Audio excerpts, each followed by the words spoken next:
Parfois, nous pouvons avoir une conception de la vie avec Christ qui est basée sur le légalisme, basée sur la religion, alors que ce n'est pas du tout ce à quoi le Seigneur nous appelle. Ce que le Seigneur nous appelle, c'est à vivre une vie d'amour, une relation vraiment avec lui, et de tout faire et par amour pour lui, avec vraiment l'objectif de lui être agréable, non pas avec comme sous la peur ou la menace de prendre une sanction parce que nous n'aurions pas fait ce qui est écrit. Non, c'est pas du tout cela. C'est pas du tout le type de relation que le Seigneur veut développer avec toi. Et Paul va écrire à l'église de Thessalonique. Il va leur dire ceci dans 1 Thessaloniciens chapitre 4. Une conduite qui plaît à Dieu. Enfin, frères, vous avez appris de nous comment vous devez vous conduire pour plaire à Dieu. Et vous vous conduisez déjà ainsi. Mais nous vous le demandons et nous vous y invitons à cause de votre union avec le Seigneur Jésus. Faites toujours plus de progrès dans ce domaine. Car vous connaissez les instructions que nous vous avons données de la part du Seigneur Jésus. Ce que Dieu veut, c'est que vous meniez une vie sainte, que vous vous absteniez de toute immoralité, que chacun de vous sache gagner une parfaite maîtrise de son corps pour vivre dans la sainteté et l'honneur, sans se laisser dominer par des passions déréglées, comme le font les païens qui ne connaissent pas Dieu. Qu'ainsi personne ne cause du tort à son frère dans ce domaine en portant atteinte à ses droits. Dieu en effet fait justice de toute faute de ce genre. Nous vous l'avons déjà dit et nous vous avons averti. Voilà, vous pourrez continuer,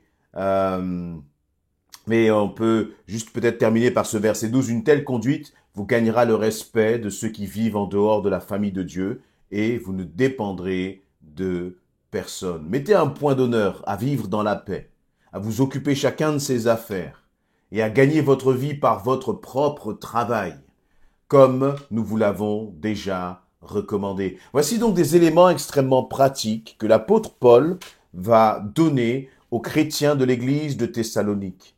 Et dans le premier verset, il va commencer en disant ceci: vous avez appris comment vous devez vous conduire pour plaire à Dieu. Nous devons nous conduire pour plaire à Dieu, non pas pour plaire aux hommes, non pas comme obligation, pression, comme étant sous le regard des autres.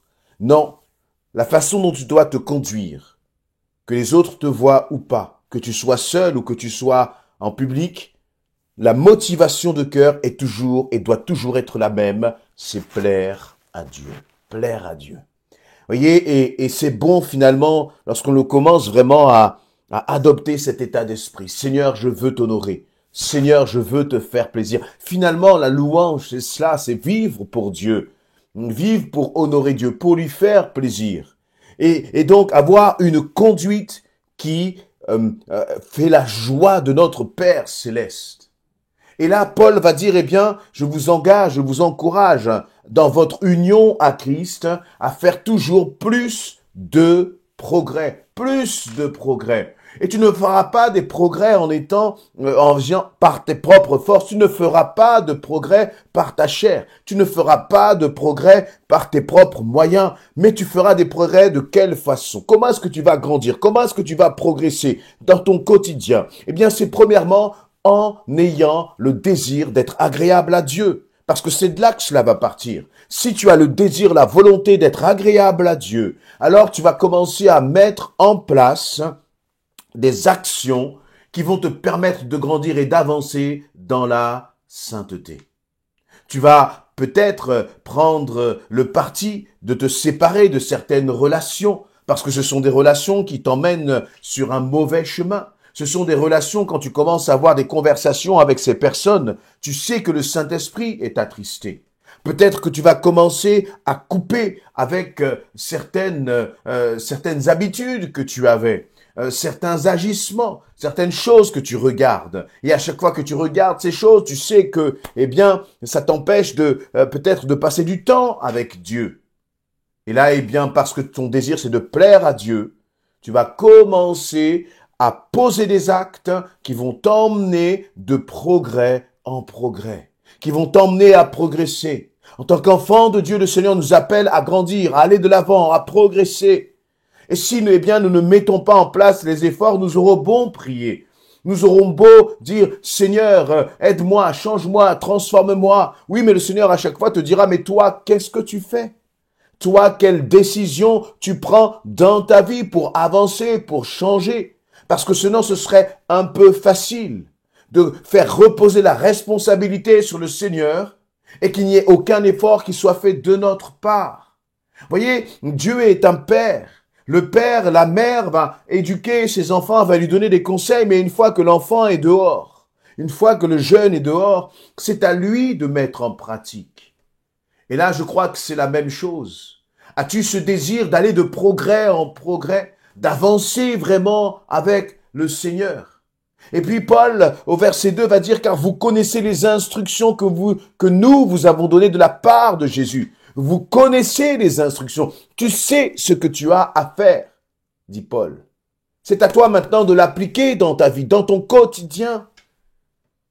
Parce que tu sais ce que Dieu veut. Verset 3, ce que Dieu veut, c'est que vous meniez une vie sainte. Est-ce que ta vie est sainte? Et là, vous voyez, ce n'est pas le moment de chercher des excuses, des prétextes en disant c'est la faute de l'autre. C'est à cause de l'autre. C'est à cause de ceci, c'est à cause de cela. Non, c'est le moment plutôt de se dire, Seigneur, je sais que tu veux que je mène une vie sainte. J'ai progressé, j'ai avancé, mais il y a encore tel point à régler dans ma vie, Seigneur, et je veux aller de progrès en progrès, de sanctification en sanctification, parce que c'est ce que tu veux pour moi, Seigneur. Et je crois que là aussi, il faut être honnête avec notre Dieu. Sortir de l'hypocrisie de simplement venir et s'asseoir un dimanche au culte et lever les mains vers le ciel. Mais si on interroge les membres de ta famille sur ton comportement, sur ton attitude, sur ta conduite, sur la maîtrise de soi, par exemple, sur ta façon de parler à ceux qui sont autour de toi, sur le fait que tu les valorises, que tu les encourages ou pas, ou au contraire que tu es querelleur lorsque tu es dans la maison. Est-ce que tu es un père, une mère pour lequel tes enfants ne peuvent même pas venir te voir parce qu'ils ont peur de tes réactions? Est-ce que cela, c'est une conduite qui plaît à Dieu? Est-ce que tu es un époux pour lequel, eh bien, si on demande à ton épouse quel est ton témoignage, elle dira des choses, qui sont à la gloire de Dieu te concernant? Et si ce n'est pas le cas, ce n'est pas que le Seigneur nous condamne, mais qu'au moins nous ayons ce désir de dire, Seigneur, je veux te ressembler. Seigneur, je veux te plaire. Ayons au moins cette humilité de reconnaître qu'il y a des choses à changer et à transformer dans nos cœurs et de dire, Seigneur, je veux que cela soit changé dans ma vie et pour qu'il y ait un changement, je suis prêt à prendre des décisions, Seigneur. Et peut-être que tu combats dans ta chair.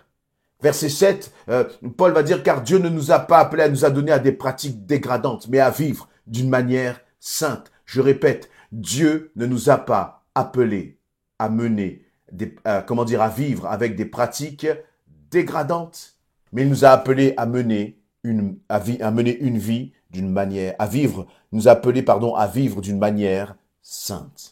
Quel que soit ton combat, si cela ne correspond pas à la façon que Dieu veut que tu vives, il t'a donné les armes pour t'en sortir. Tu es plus fort en Jésus-Christ que toutes les addictions, que tout ce qui est avilissant, que tout ce qui est rabaissant, que tout ce dont tu as honte. Tu es plus fort que tout cela. Tu es plus fort que tes colères. Tu es plus fort que tes emportements parce que Jésus-Christ vit en toi. Et il t'a amené encore une fois à vivre une vie sainte. Alors ne te décourage pas. Ne te laisse pas impressionner par tes réactions du passé. Mais au contraire, regarde à la délivrance. Crois que Jésus-Christ est capable de te libérer. Je parle là aussi à quelqu'un qui est tellement angoissé, qu'il n'arrive plus à avoir même de l'espoir pour sa propre vie. Et tu vas commencer à avoir des idées noires, des idées sombres, des idées de mort, en croyant que tu ne peux pas t'en sortir. Tu vas même poser parfois des actes qui attirent la mort. Mais Dieu te dit qu'il ne t'a pas appelé à ces pratiques dégradantes. Non, cela ne vient pas de lui. Mais lui, il t'a appelé à vivre une vie d'abondance, une vie de restauration, une vie où tu peux être vraiment rempli, libéré, guéri par ton Sauveur Jésus-Christ. Si tu lui fais pleinement confiance, si tu t'attends pleinement à lui.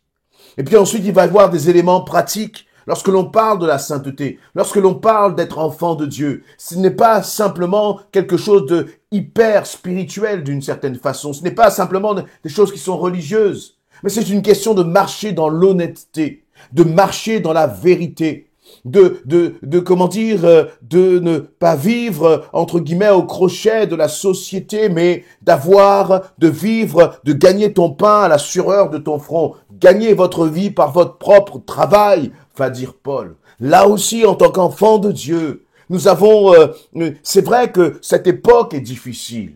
C'est vrai qu'il y a beaucoup d'injustices.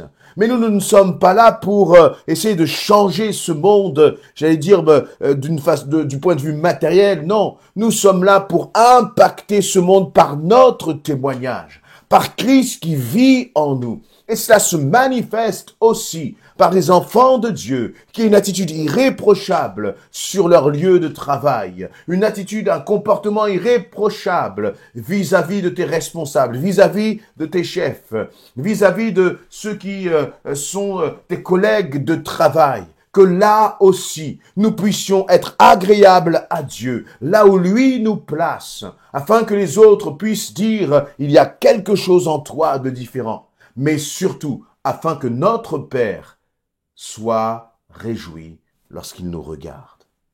Que le Seigneur, lorsqu'il nous regarde de son ciel de gloire, nous puissions avoir ce désir de dire, Seigneur, je veux réjouir ton cœur. Pardonne mes paroles, ma conduite parfois qui ne te glorifie pas, mais mon désir, c'est vraiment de t'honorer, Seigneur, non pas par religion, mais parce que je t'aime. Amen.